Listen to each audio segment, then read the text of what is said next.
Hello friends, good morning, শুভ সকাল আর সুপ্রভাত করে দেখো।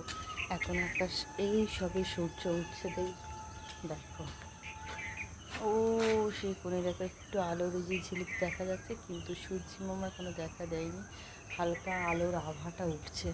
তো এই রকম পরিস্থিতিতে আমি উঠে পড়ি। তো এখন বাজে 5টা 10, দেখে 15 হতে যাচ্ছে, এখনও 15 হয়নি। তো সূর্য মামা দেখা যায়নি, তো আমার মর্নিং হয়ে গেছে শুরু। আর আমি এখন এই যে আমার মর্নিংয়ে নিজের জন্যে ওই যা একটু সময় পাই সেই সময় থেকে বার করে নিজের জন্য একটু সময় বার করি আর একটুখানি ব্যায়াম করি।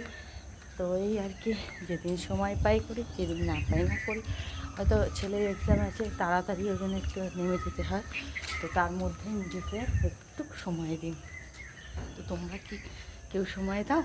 দেখো সকালবেলা উঠে পড়ো, দেখো আকাশের এই যে স্নিগ্ধ, একদম মানে সুন্দর কোমল যে পরিবেশ বলে, কোনো কোলাহল নেই, চেঁচামেচি নেই, কিছু নেই, শুধু পাখিদের কিচকিচ আওয়াজ আর কাকলি, আর ওই দূরে একটু বাঁশের আওয়াজ শোনা যাচ্ছে। আর পাখিরাই দেখো না, দেখছো কী করে ডাকছে, তো সুন্দর লাগে পরিবেশটা। আমার হয়তো ঘুম ছাড়তে চায় না, কিন্তু তবু আমি উঠে পড়ি।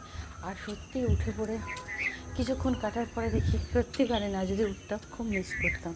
ঝাঁঝালো তীব্র রোদের মতো গা জ্বালানো ওই পরিবেশটার থেকে এই সকালবেলা স্নিগ্ধ মনোরম পরিবেশটা সত্যি খুব মিস করে যাব না যদি ঘুম থেকে উঠি। তো যার জন্য চেষ্টা করি যে আমি ঘুম থেকে উঠে পড়ার, আর উঠে পড়ে নিজেকে কোনো দিন হাঁটতে বেরিয়ে যাই বাইরে। আর যেদিনকে ভালো লাগছে না সেদিনকে ছাদ বাগানে একটুখানি এক্সারসাইজ করে নিলাম। তো মোট কথা নিজেকে একটুখানি 10 মিনিট হোক 15 মিনিট হোক নিজের জন্য বার করি। তো তোমরা কে কে উঠে পড়েছো আর আমার সঙ্গে গুড মর্নিং করছো, অবশ্যই হাত মেলাও আর কমেন্টে জানাও। ততক্ষণের জন্য টাটা, আমি একটু এক্সারসাইজ করে নিই। বাই।